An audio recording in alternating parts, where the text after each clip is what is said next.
Hello everyone समस्त को SK education channel को स्वागत करुछि।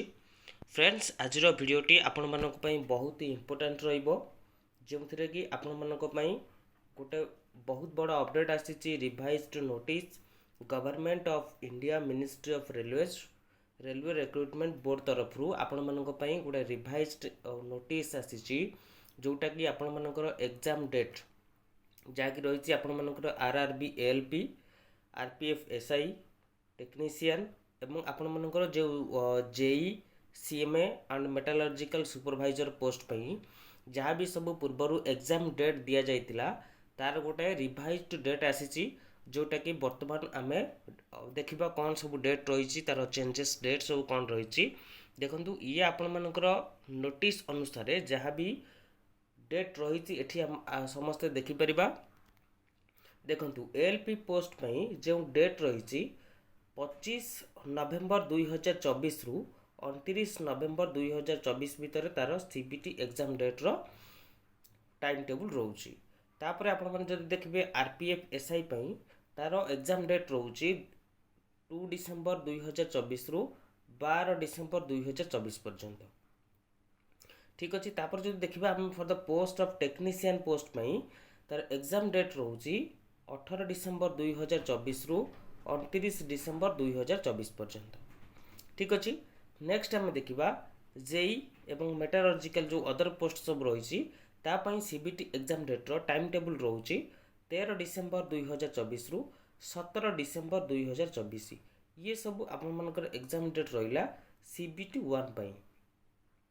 ठीक अछि फ्रेंड्स समस्त बुझी परले आपण मानकर RRB रो जो चारिटा पोस्ट रहितिला चारिटा पोस्ट पई तार रिवाइज एग्जाम डेट जहाँ भी सब रही सेटा आपण मानक सामना रे रहिला समस्त भल भाव मन रखिबे। तापर देखंतु आउ कोन रही आपण माने एग्जाम डेट केबे जानिबे केबे एडमिट कार्ड डाउनलोड करिवे।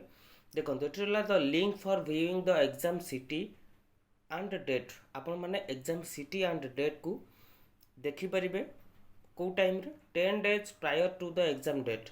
आपण मानकर जो एग्जाम डेट रोची एग्जाम डेट रो बिफोर 10 डेज पूर्वर आपण माने एग्जाम सिटी एवं डेट को देखि परिबे। ऑफिशियल वेबसाइट रो जो लिंक रही ता ऊपर क्लिक करी आपण माने निजर एग्जाम सिटी एवं डेट को देखि परिबे। तापर कहला नंबर 3 देखंतु downloading e call letters will start 4 days prior to exam date mentioned in exam city and date intimation link. आपण मानकर जो एग्जाम सिटी जानिबे तापर एग्जाम डेट जानिबे आपणकर एग्जाम रो 4 डेज बिफोर 4 दिन पूर्वरु आपण माने आपण मानकर ई-कॉल बा admission letter admit card download करि परिबे।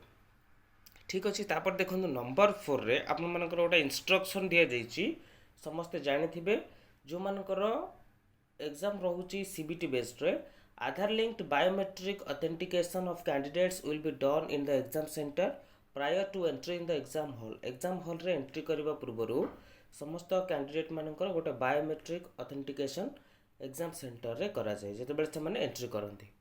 Candidates are required to bring their original Aadhaar card समस्त निजर ओरिजिनल आधार कार्ड।